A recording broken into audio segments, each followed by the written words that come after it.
Jackie Mazzucato here, and welcome back. So today I've got something special for you, one of our family favourites. I've had a lot of requests since last week's video, which we did on the pasties, and this one comes from my daughter. So this is one of her absolute faves from when she was a little kid. So we're having today my famous chicken and mushroom risotto. Now, risotto is one of those great family meals because you can really add anything you like to it.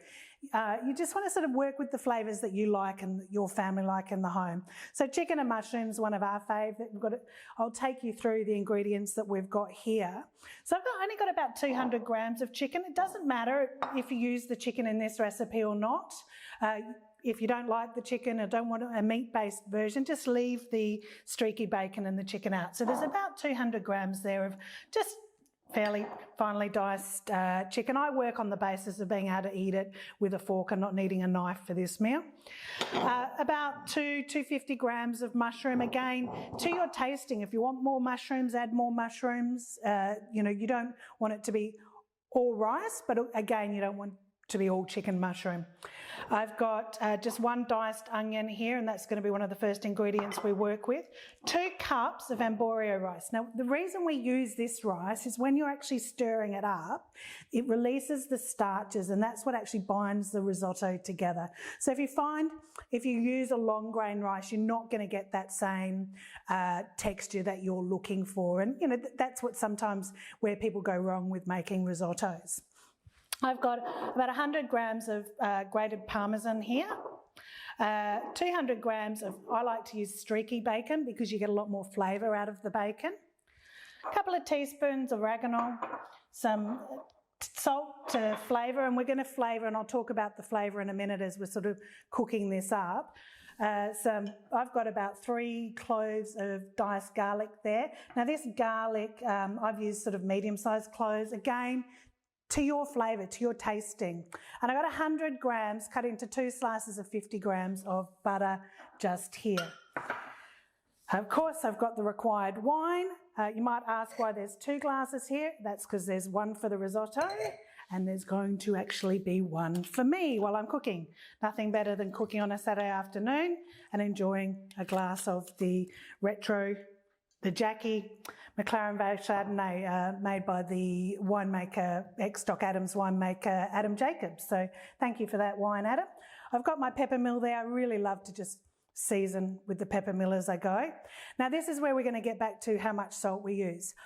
I today have been a bit slack. I normally make my own chicken stocks and have my own stocks in the freezer ready to go. And the reason I do that is I don't like a lot of additives and preservatives in my food.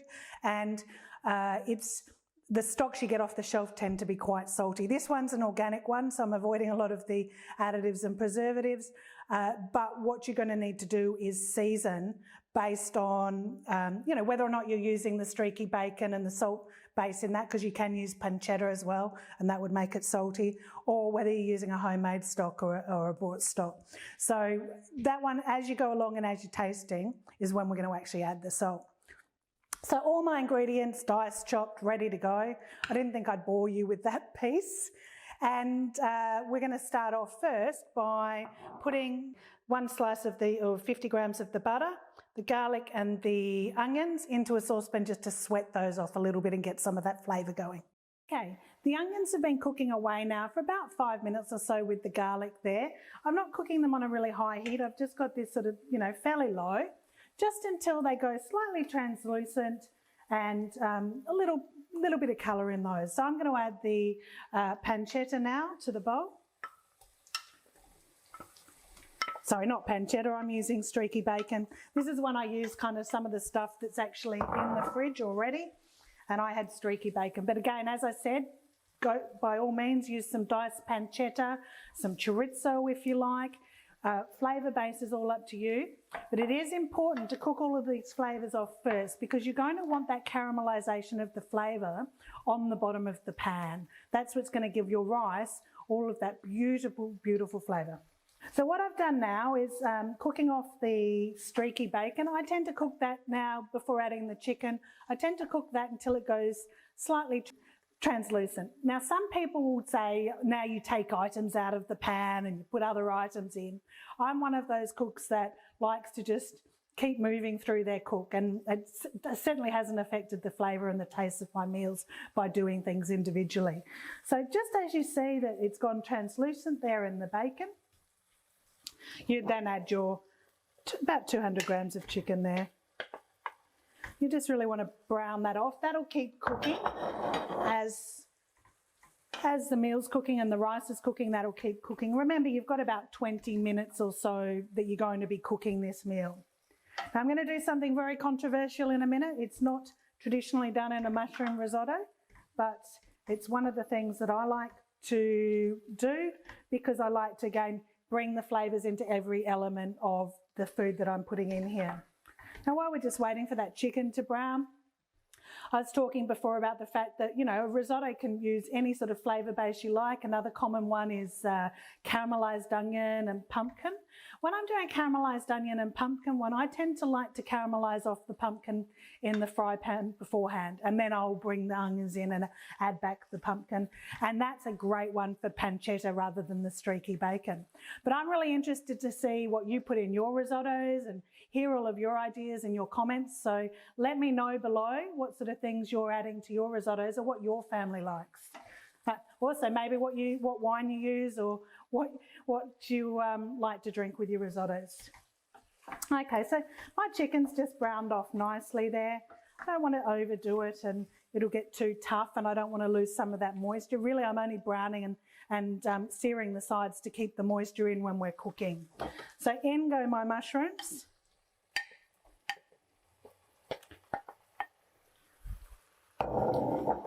Now that's all going to cook down a little bit. I'm a bit worried I might have actually used a too small pan here. So we might upgrade our pan in a second before we add our rice. Just cook all of that off nicely. While that's cooking off, I'm going to grab a bigger pan. Right, back with my bigger pan now. Okay, so what I'm doing now is I'm cooking off the mushrooms till I get not too much colour, but just want to sort of have a slight absorbance of some of those beautiful fats and beautiful tastes that we had in the pan there. So that one's just cooking off there. In a second, I'm going to not add my glass of wine, but I'm going to add the glass of wine that we poured earlier. So here's my glass of wine. It's obviously one of my own measures, but again, this isn't one where you have to worry too much about, oh, I might have got 50 grams extra of mushrooms or 10 grams extra of something else. It's really one you're going to play with and cook with. I've been cooking this mushroom chicken risotto now for probably about 16, 17 years. So I've kind of got it to where I like the taste, and I like the sort of, you know, the onion mixing with the salt of the bacon or the pancetta, and then complemented with the mushrooms and chicken. So we've just added that wine in there. Oh, I've forgotten what that one tastes like. Nice. A little bit of salt in there, but that really nice sort of buttery caramelly taste will really complement these flavours. Now we just want to cook that wine off a little bit, get it really hot before we add the rice. We're not going to add the stock just yet, but my stock is boiling beautifully there, so I can turn that one down. I just want to keep that one on a simmer just as we're cooking away. And if you zoom in here and have a look, you'll see all those beautiful flavours that have been absorbed up into that wine that I've added to the pan. Just turn that one slightly up while we get that one just to reduce a little bit in the pan. And the reason you're doing that, again, is a flavour basis, so you reduce and concentrate the flavour that's in all of those beautiful flavours. Let's scrape down the sides there. So you can see I haven't cooked off the mushrooms too much, just a little bit, just so they've absorbed some of the flavour. Again, the chicken's not all the way cooked through, but just seared on the outsides. Okay, so you can see the rice there cooking away nicely. I've got lots of good temperature running through this. I've still got enough liquid at this point in time, like it's not quite the time, but you also don't want your rice, like a paella, you'd have the rice stick on the bottom. With a risotto, you don't want your rice sticking on a bottom. So you're constantly moving it around, waiting till it's just right. So a few more minutes here, or a minute or so more here, before I actually add the next ladle. And you can see when you're looking at the liquid that it's actually quite creamy already, and that's from the constant stirring. Now, if you don't have that much time, this is a great one if you've got one of those air fryers that's got the stir in it. And I used to do that when my kids were little. I'd put this on and run around after them doing all of the baths and the showers and the getting ready for bed, and I'd come back and their mushroom and chicken risotto would be ready. Great one. I used to have a Philips air fryer with a stirrer in many years ago. But I really quite like standing by the stove in the nice heat in the winter with all of those aromas and just stirring that away. So you actually start to see now, as it's bubbling, it's ready for that ladle of stock. So add another one of those in there.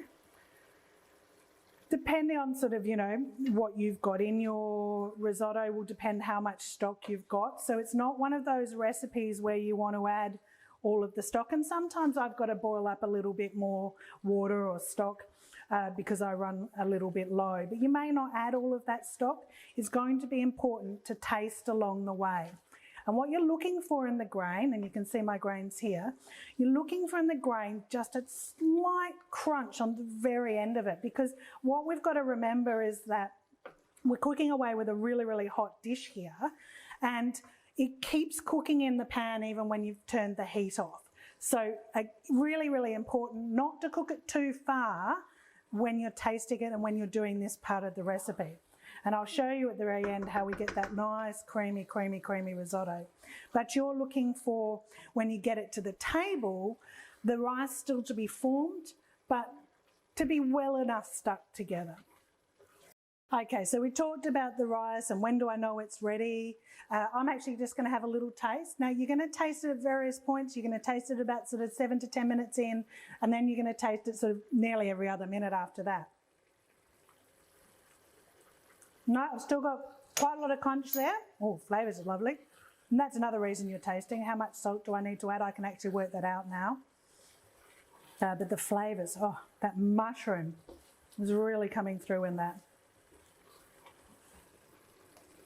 So I'm just going to add a little bit of salt, just a couple of pinches, because as I said, I wasn't sure with the streaky bacon and the stock, because I actually used a brought stock this time, how much salt I already had in the meal. And nothing worse than spending all this effort cooking a beautiful meal for your family and having it too salty, or again, not enough. It's one of those special ingredients, salt, brings out the flavours. Now you do know that one of the tricks, if you add a bit too much salt to something, you can actually add a little bit of sugar just to bring it back. But as you cook away, you tend to get a feel for the flavour that you like and how much salt works for you. So you can see that one cooking off there. You can see it sort of parting as I spread in the pan, and that's how you know it's pretty much time to add another ladle of the stock. In fact, at this point, now I'm getting more rice, I can probably add a couple at a time.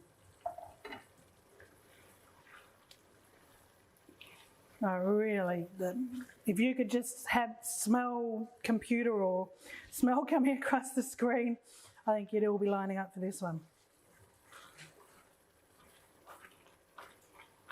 Nothing better than sitting down with a nice hot bowl of risotto and a glass of vino. Oh, I really love this Chardonnay. Not just because it has the same name as me, although maybe that's one reason.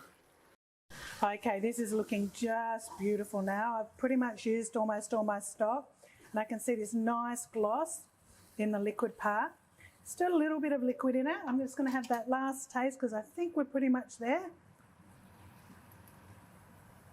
Well, bellissimo. Now, here's the trick. Turn off your heat, because you'll see it's still cooking away. Now, I know it's not that healthy, but it's essential for your taste and your flavour and to get that real shine. This is the point that I add that other 50 grams of butter and about 100 grams of Parmesan. Now again, you can add as much cheese as you like or your family likes. The reason we do this now is this is what's going to give it that beautiful gloss. And that lovely, lovely creamy flavour. So you can see that really starting to get creamy. And you can see I've got a little bit of liquid in there, and you don't want to be too dry at this point in time.